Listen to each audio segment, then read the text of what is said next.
तो नमस्कार, मैं राजीव मिश्रा और अपने कार्यक्रम नमस्कार। कोरोना मंथन में आप सभी का स्वागत करता हूं। हमारे धन्यवाद।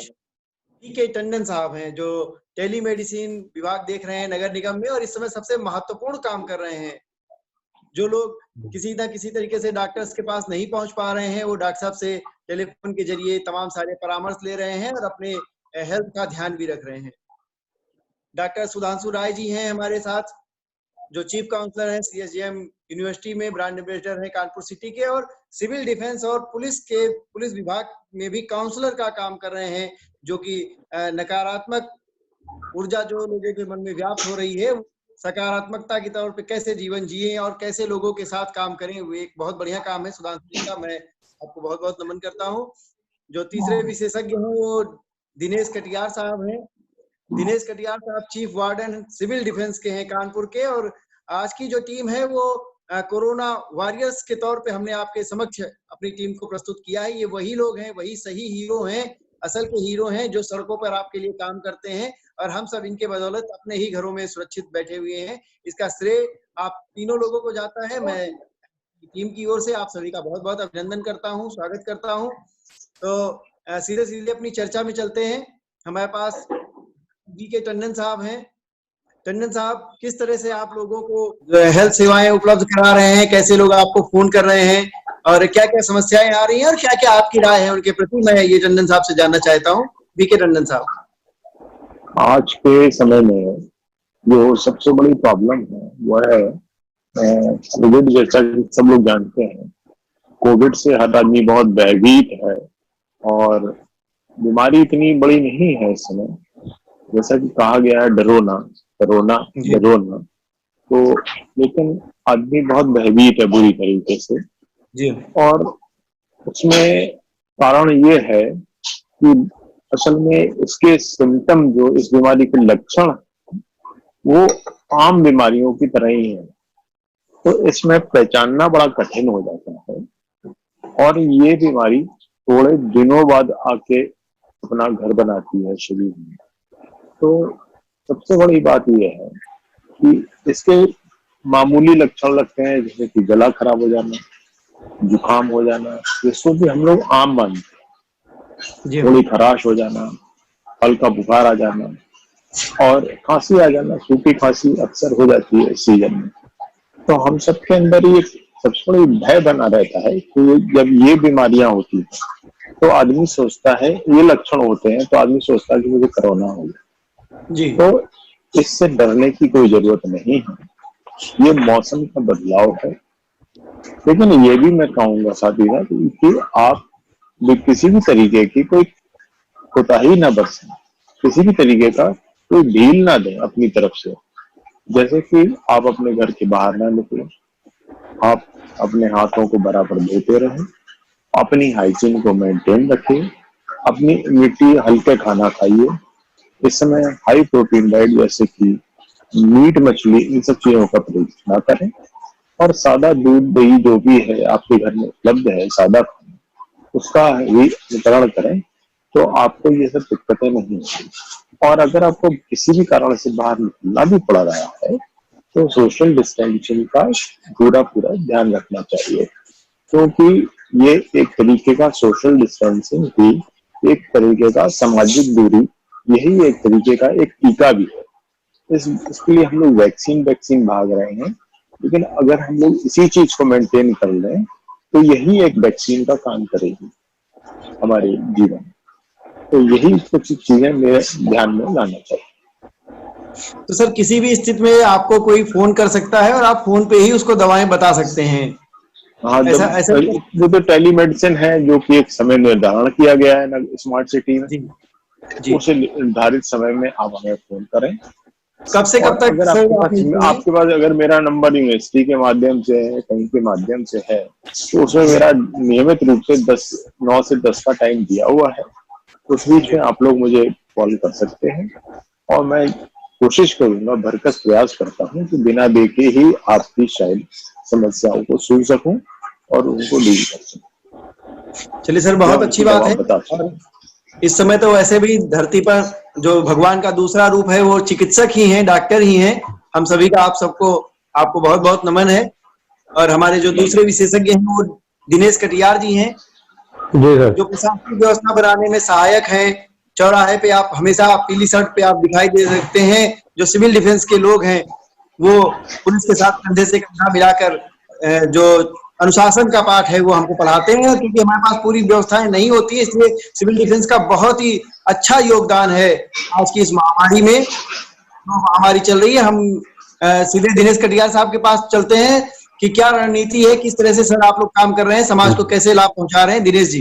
जी सर, हमारा 2000 की आबादी पर एक वार्डन है। पूरे शहर में हमारे 2500 वार्डन्स काम कर रहे हैं, जो कि पीले अप्रैन में आई कार्ड लगा के ही दिखाई देते हैं। और उनको जिला प्रशासन और पुलिस प्रशासन के साथ मिलकर हम सब लोगों ने सबसे पहले, जब ये कोरोना का डाउन लॉक शुरू हुआ था, लॉकडाउन, तो उसमें शुरुआत में ये कहा गया कि किस तरीके से सोशल डिस्टेंसिंग मेंटेन की जाए और कैसे ये इन्फोर्स किया जाए लॉकडाउन को। तो हम सब लोगों ने हर चौराहे पर अपने वार्डन्स लगाए, प्रमुख चौराहों पर पुलिस के साथ। और चूंकि हम लोग क्षेत्रीय लोगों से जुड़े होते हैं, हमारे सारे वार्डन वहाँ मोहल्ले के लोगों को पहचानते हैं अक्सर, चूंकि दिन भर काम करते हैं, तो उनको वो पुलिस के साथ बिना ज्यादा बल प्रयोग किए हम लोगों ने एक तो इन्फोर्स कराने में प्रयास किया, मदद किया प्रशासन की। फिर एक बात तो आया कि इतना राशन की दुकानें बिक्री हो रहा है, उस पर भीड़ लग रही है, लोग अपने डेली नीड्स के सामान ले रहे हैं, उस पर भीड़ लग रही है। पुलिस चौराहों पर लॉकडाउन को इन्फोर्स कराए कि वो सोशल डिस्टेंसिंग मेंटेन कराए, तो फिर कुछ वार्डन्स को हम लोगों ने वहां लगाया। उसके बड़े अच्छे रिजल्ट्स मिले कि सब लोगों ने वहां गोले मार्क कराया और लोगों को समझाया भी, और कुछ डांट डपट के बहरहाल उसको मैनेज कराया। फिर एक समस्या जनरेट हो गई कि किस तरीके से भोजन, यहाँ पर बड़ी समस्या है कि अब ये लोगों को तमाम मजदूर फंस गए, तमाम लोगों के रोजगार चले गए, जो कहीं छोटी छोटी दुकानों में काम करते थे, ठेली कुली थे, कल्लेदार थे, ऐसे लोगों के शहर में लाखों की तादाद में लोग श्रमिक, जो उनके सामने एक समस्या आ गई भोजन की। तो प्रशासन के साथ मिलकर और तमाम एनजीओज के साथ मिलकर हम लोगों ने वो एक तो चिन्हित किए पॉकेट कहाँ पर हैं लोग, और ऐसे थ्रो नहीं कराया कि हर चौराहे पर भोजन पैकेट लिया और बांटना शुरू किया। हम सब ने अपने डिवीजन वाइज अपने पोस्ट होते हैं, हमारे एक डिवीजन 13 डिवीजन है महानगर में, और उसमें 10 पोस्ट बनाए गए हैं, और प्रत्येक पोस्ट में 10 सेक्टर होते हैं, 5 सेक्टर होते हैं, 10 सेक्टर वार्डन होते हैं।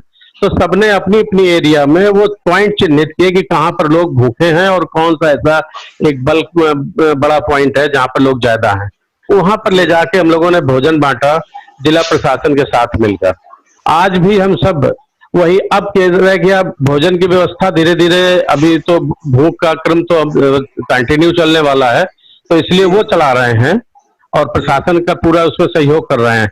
दूसरा एक सबसे और कठिन चीज हो गई है कि ये लंबी अवधि तक चलने के कारण तमाम लोगों के साथ और परेशानियां आ गई हैं कि कोई घर वृद्ध है, उसके पास सामान लाने के उससे होम डिलीवरी नहीं हो पा रही है, परेशान है, कोई घर में सदस्य नहीं है, क्या करें। तो हमारे वार्डन्स जब निकलते हैं पीली ड्रेस में, तो लोग उनको कॉल कर लेते हैं और वो फिर हमारे वार्डन्स उनको पूरी मदद करते हैं। और इस समय जागरूकता अभियान चला रहे हैं हम सब लोग कि समाज में अपनी गाड़ी में माइक बांध के, कारों में माइक बांध के, हाथ में लेके 8-8, 10-10 वार्डन अपने अपने पोस्ट पे टोली बनाकर इससे जागरूकता अभियान चला रहे हैं कि सोशल डिस्टेंस ही इसकी एक दवा है, इसलिए इसको मेंटेन करो। और सैनिटाइजेशन हम लोगों ने एक अपना मशीन सब एक एक पोस्ट में एक एक ले ली है, एक डिवीजन में 13 मशीनें इस तरीके से सबने अपने निजी पैसे से, चूंकि हम सब लोगों को कोई भी मदद सरकार से नहीं मिलती है, सारे वार्डन्स अपना खुद चैरिटी करते हैं। हम सब लोग अपने पैसों से ये मशीन खरीदा, सैनिटाइजर खरीदे, और वो जो दवा मिलती है लिक्विड क्लोरीन या और उसमें डालने वाली, उसको भर के और फिर एक एक गली गली जहां जहां होता है वहां सैनिटाइज कर रहे हैं। ऐसा अभियान चला रखा है पूरे में आज ही। हाँ, ये तो मेरे वार्डन्स बहुत अच्छा ढंग से काम कर रहे हैं और शायद प्रशासन बहुत खुश है और पूरे प्रदेश में सिविल डिफेंस सहयोग कर रहा है, पैरेलल।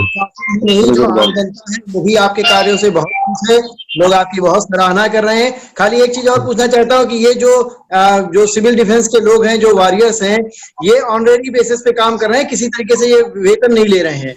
नहीं नहीं नहीं, ये बिल्कुल अवैतनिक, टोटल अवैतनिक होते हैं। इवन जो पीली ड्रेस पहनते हैं वो भी अपने पैसे से पहनते हैं, आई कार्ड तक अपने पैसे का लगाते हैं। पेट्रोल दो तो बहुत दूर पड़ेगा। सिविल डिफेंस को आप लोग रियल हीरो हैं इस समाज के। मैं आपको बहुत बहुत साधुवाद देता हूँ, धन्यवाद देता हूँ, और उम्मीद करता हूँ कि आपके बल पे हम लोग बहुत आइए जीतेंगे। हमारे साथ इसी क्रम में डॉक्टर सिद्धांशु राय जी हैं। सिद्धांशु राय जी किसी परिचय के मोहताज नहीं है, चीफ काउंसलर है CSJM में। बहुत जगह मतलब वो जगह बताना कठिन है, लेकिन सिविल डिफेंस में भी आप काउंसलिंग का काम कर रहे हैं, पुलिस के लिए काउंसलिंग का काम कर रहे हैं, लोगों में लगातार मोटिवेशन का काम कर रहे हैं आप। तो सुधांशु जी, मैं आपके साथ चलता हूँ। क्या कहते हैं, आपका क्या कहना है, कैसे हम लोग सब एक दूसरे के साथ सामंजस्य बनाएं, क्योंकि ये तो एक टीम वर्क है, एक सामाजिक एकता के रूप में इस लड़ाई को लड़ना है हम सभी को। बहुत बहुत शुक्रिया राजीव जी। जैसा कि हमारे दोनों जो विशेषज्ञ यहाँ पे बैठे हुए हैं, आज ये कोरोना की टीम है, कोरोना वॉरियर्स की टीम है, क्योंकि जहां डॉक्टर VK टंडन साहब, मैं उनका देख रहा हूँ कि प्रतिदिन उनका पेपर में उनका मैसेज एक उनका मैसेज आता है कि वो किस तरीके से कोरोना के मरीजों से या उनके सस्पिशियस लोगों से जो बात करते हैं, अपनी जानकारी देते हैं। तो मेरे ख्याल से जो ये मेडिकल की टीम कर रही है, और जो सिविल डिफेंस अपने लेवल पे अवैतनिक लोग के जो काम कर रहे हैं, मेरे ख्याल से समाज का हर व्यक्ति आज की डेट में वॉरियर उसको अपने को महसूस करना चाहिए, क्योंकि आप अपने तरीके से क्या चीज समाज को समर्पित कर सकते हैं। जैसे मैं कह रहा हूं कि मैं अगर काउंसलिंग कर रहा हूं तो mental counselling doctor VK Tandon साहब कर रहे हैं, वहां पे फिजिकल काउंसलिंग, क्योंकि सिविल डिफेंस का बहुत ही इंपॉर्टेंट रोल हो सकता है। हम जैसे उनके वार्डनों से बात करते हैं, वार्डन भी अपनी स्किल्स को डेवलप करके, क्योंकि उनका जो इंटरेक्शन है वो फ्रंट पे रह के उन लोगों से इंटरेक्शन है जो वाकई परेशान है, या उनके अंदर अवसाद आ रहा है, या उनके अंदर नकारात्मकता आ रही है। तो वो जो वार्डन के द्वारा एक बहुत, क्योंकि हम तो जिनका मेरे पास फोन आएगा हम उनसे बात कर सकते हैं, मगर सिविल डिफेंस और जो ये हमारे डॉक्टर्स जहां जहां पे काम कर रहे हैं, चिकित्सीय परीक्षण करें, उनको दवाइयां दें, बट साथ ही साथ जो उनका मेंटल लेवल है उसमें भी कहीं ना कहीं आत्मविश्वास पैदा करने की कोशिश करें कि यहाँ पे कोई बुरी बात, कोई खराब बात नहीं है। जैसे कि डॉक्टर VK टंडन साहब ने शुरू में ही कहा था, हमारा वैक्सीन जो है वो क्या है, हमारी सावधानी, हमारा सोशल डिस्टेंस। तो यही जो हमारे मोटिवेशनल जो वर्ड्स हैं, यही वर्ड्स हमारे मरीजों तक, हमारे सस्पिशियस पर्सन तक, या हमारे जो फ्रंट पे परिवार में जो लोग अपने घरों तक सीमित हैं, वहां तक ये मैसेज एक पॉजिटिव वे में जाए, जिससे कि उन लोग को जो कोरोना संकट तो है, बट उसकी वजह से कोई दूसरा संकट ना पैदा हो जाए। तो मेरे ख्याल से ये दोनों टीम अपनी तरीके से बहुत ही अच्छे कार्यों को कर रही है, और मेरे ख्याल से उसको और प्रभावी रूप दिया जा सकता है। मेरे ख्याल से डॉक्टर VK टंडन साहब का इसमें क्या सोचना है? नहीं, आप बिल्कुल सही कह रहे हैं, और मेरा भी यही सोचना है कि हम लोग वैक्सीन के पीछे ना भागें। हम लोग अगर ये कुछ अपने घर की एहतियात ही बरत लें और आपस में एहतियात बरत लें कि हाथ धोने का, सोशल डिस्टेंसिंग का, भीड़ न लगाने का, और अगर ये सब चीजों को बार बार हम लोग प्रयोग करते रहें और घरों में रहें अपने, जो सबसे बड़ी बात यह है कि बेवजह बाहर ना निकलें और अति आवश्यक कार्य हो तभी बाहर निकलें। अगर इन सब चीजों को हम लोग अच्छी तरह कर लें तो हम लोग को भयभीत होने की जरूरत नहीं है। और दूसरी बात यह है कि अब आजकल एक पेपर चल रहा है जिसमें कि हम लोग को BCG-करण हुआ होता है, टीकाकरण हम लोग का, तो जिन लोगों के अंदर इम्यूनिटी अच्छी होती है तो उन लोगों के अंदर इस बीमारी का घर होना कुछ कम होता है, इसका असर कम होता है। लेकिन साथ ही साथ ये भी ध्यान रखना चाहिए कि सावधानी भी पूरी बरतनी है। ये नहीं कि हमने BCG अगर लगवा लिया है या इवन टीकाकरण भी करा लिया तो हम बिना भयभीत हुए कहीं भी कुछ भी करने लगे, सुनने लगे, या जो इस बीमारी के मानक है उनको पूरा ना करें। ये अपने मन में बिल्कुल ख्याल ना रखें, क्योंकि ये बीमारी किसी को नहीं देखती है, बुढ़े, जवान, किसी को बच्चे, किसी को भी हो सकती है, लेटेस्ट भी अभी 1.5 महीने के बच्चे को हो गई थी, तो किसी को भी हो सकती है, किसी की धर्म की हो सकती है, किसी भी जात को हो सकती है। तो हम लोग को इस चीज का ध्यान रखना चाहिए, हमको ये नहीं कहना चाहिए कि हमें ये नहीं हो सकता, और इसमें किसी भी तरह से वीरता दिखाने की जरूरत नहीं है। वाकई सर, आपने बहुत ही बड़ी बात कह दी कि किसी धर्म को ये देख के या किसी व्यक्ति विशेष को देख के ये बीमारी नहीं आएगी। बट एक जो पॉइंट सर मैं राजीव जी के पॉइंट ऑफ व्यू से मैं बोलना चाहता हूँ कि सर जो आगे आने वाला लॉकडाउन खुलने ही वाला है, या खुलने में जो भी हफ्ता दिन 10 दिन जितना अगर बढ़ता भी है, उस समय जो सिविल डिफेंस भी इस पे अपनी कोई रणनीति बनाए हुए है कि कैसे खुलने के बाद की रणनीति क्या होगी? क्योंकि डॉक्टर साहब भी जानते हैं कि लॉकडाउन खुलने का मतलब कोरोना खत्म होना नहीं है, कोरोना तो रहेगा ही, बट लॉकडाउन खुलने के बाद हमारी क्या एकदम से रणनीति होगी, कैसे हमारे समाज को बचाएंगे? अगर बेसिकली हम कहना चाहेंगे कि किसी की वायरस की लाइफ जो होती है वो बहुत लंबी नहीं होती है। जैसा कि हम लोगों ने अनुभव भी किया है कि हम लोग को वायरल फीवर होता है, 5-6 दिन में ठीक हो जाता है, तो इसी तरह इस वायरस की भी लाइफ बहुत लंबी नहीं होती है, और ये अमूमन 2 से 3 महीने में, जैसा कि पहले के डाटा शो करते हैं कि पहले प्लेग फैला था या उससे पहले कुछ और फैला था, तो सब 1.5-2 महीने 3-4 महीने बाद खत्म हो गए। तो किसी भी महामारी जो कि वायरल होती है उसका, या स्मॉल पॉक्स थी आपने देखा होगा 1971 में, और उधर था, ये कॉमन था काफी, तो वो सबकी एक लाइफ होती है एक वायरस की। तो उस वायरस की लाइफ को अमूमन आंका जाता है 2 से 3 महीने के अंदर, वो किसी भी लोकेलिटी से खत्म हो जाती है। लेकिन अभी हम इस कहने की स्थिति में नहीं है, क्योंकि इस वायरस की ओरिजिन बार बार चेंज होती रह रही है, और जो वैक्सीन नहीं बन पा रही है वो केवल इसीलिए नहीं बन पा रही है क्योंकि ये अगर इंडिया में देखा जाए तो इसके 4 स्ट्रेन है, 4 प्रकार के समूह हैं, अलग अलग समूहों ने अलग अलग जगह बीमारी कर रखी है। तो कहीं कहीं इसका कहीं भयानक स्कोप है, हो गया है, कहीं भयानक रूप है, जैसा कि अहमदाबाद है, महाराष्ट्र है, या दिल्ली है जहाँ पे कुछ लोग ज्यादा मर गए हैं, या आपका भोपाल, उधर उज्जैन और इंदौर है, जहाँ पे कानपुर भी सर रेड जोन में है, कानपुर भी रेड जोन में है सर। रेड जोन में मतलब ये है कि आपको बीमारी है, और मेरा कहने का मतलब है इसका डेथ रेशियो क्या है। जहाँ के डेथ रेशियो बहुत ज्यादा है वहां पे स्ट्रेन थोड़ा फर्क है। इंडिया के अंदर 4 तरह का स्ट्रेन दिख रहा है, तो इस तरह से वायरस में अगर 4 तरह का स्ट्रेन है तो 4 तरह के स्ट्रेन को कवर करने के लिए वैक्सीन नहीं होती है। वैक्सीन ज्यादा एक स्ट्रेन को कवर कर पाती है जो कॉमन होता है। तो हमारा कहना यही है कि वैक्सीन इसीलिए बनाना बहुत कठिन काम है, और थोड़ा ध्यान रखें, और इस चीज का अगर हम लोग सोशल डिस्टेंसिंग और हाथ धोने का प्रक्रिया और ये सब ध्यान रखते रहेंगे तो शायद बीमारी थोड़े समय में काफी कम हो जाएगी, इतनी हो जाएगी कि जितनी के कॉमन मानी जाती है।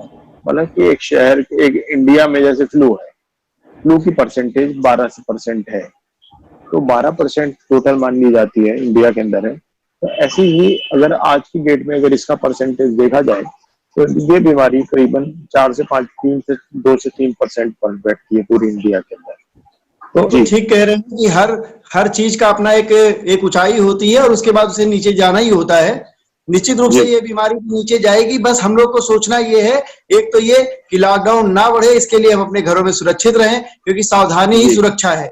और दूसरी बात, इस विषय पे भी जो सुधांशु जी आपने कहा, ये एक बहुत महत्वपूर्ण बात है कि लॉकडाउन खत्म होने के बाद ऐसा तो है नहीं कि कोई चाबी लेके ताला खोल दिया और गेट खुल गया आप चले जाइए। जब वो भीड़ एकदम से बाहर निकलेगी तो उसको संभालना एक उससे भी बड़ा टास्क हो सकता है, क्योंकि भारत है जहाँ पे कोई एक महामारी नहीं, कोरोना नहीं है, कई और चीजें भी जन्म दे सकती हैं। आगे आने वाली जो सीजन है वो बरसात का सीजन है, डेंगू मच्छर का बहुत सारा प्रकोप है, और भीड़ बढ़ाने के लिए अपनी प्रशासनिक व्यवस्थाएं भी हैं। लेकिन मैं सोचता हूँ कि दिनेश कटियार वो इस बात से सहमत होंगे कि उनकी टीम लगातार हमारे साथ कंधे से कंधा मिला के चलेगी, और यदि कोई और आवश्यकता होगी तो आप जैसे जो रियल हीरोज हैं, कोरोना वॉरियर्स हैं, वो लोग भी हम लोग का साथ देंगे। मुझे लगता है कि आज की मीटिंग का बहुत ही अच्छा सा सार निकला है, लोगों के मन में एक बहुत पॉजिटिव रिजल्ट जाएगा, सकारात्मक रिजल्ट जाएगा। और खाली एक ही बात है, जैसे डॉक्टर साहब ने कहा कि आप अपने घरों में, हम तो खाली हम बाहर रह के लड़ाई लड़ रहे हैं, लेकिन आपको अगर जीतना है, हमारा साथ देना है, तो आप अपने घरों में सुरक्षित रहिए। आपके लिए बाहर हम हैं, हम सब कुछ कर रहे हैं और आप हमारा साथ अंदर से दें। कोई और बात होती है, आप हमको हमारे कमेंट्स बॉक्स में लिखें, हमारे एक्सपर्ट उसका भी जवाब देंगे, आपके साथ खड़े होंगे। जैसा कि डॉक्टर बीके टंडन साहब ने कहा कि वो फोन पे टेलीमेडिसिन उपलब्ध करा रहे हैं। दिनेश कटियार साहब ने कहा कि वो चौराहे चौराहे सिविल डिफेंस के लगभग 2500 लोग हैं। सुधांशी राय जी हैं। कोई भी आपको किसी तरीके से नकारात्मकता आपके दिमाग में आती है तो आप आपके नंबरों पे फोन कर सकते हैं, सवाल पूछ सकते हैं, एक्सपर्ट्स आपको जो है वो उसका जवाब देंगे। और हमारे चैनल पर आपको लगातार बने रहना है। लगातार हमसे नई जानकारियों के लिए उसको आप चैनल को सब्सक्राइब करें, लाइक करें और शेयर भी करें। फिर मिलते हैं जल्दी ही नए विशेषज्ञों के साथ। आपका अपना राजीव मिश्रा। नमस्कार। नमस्कार।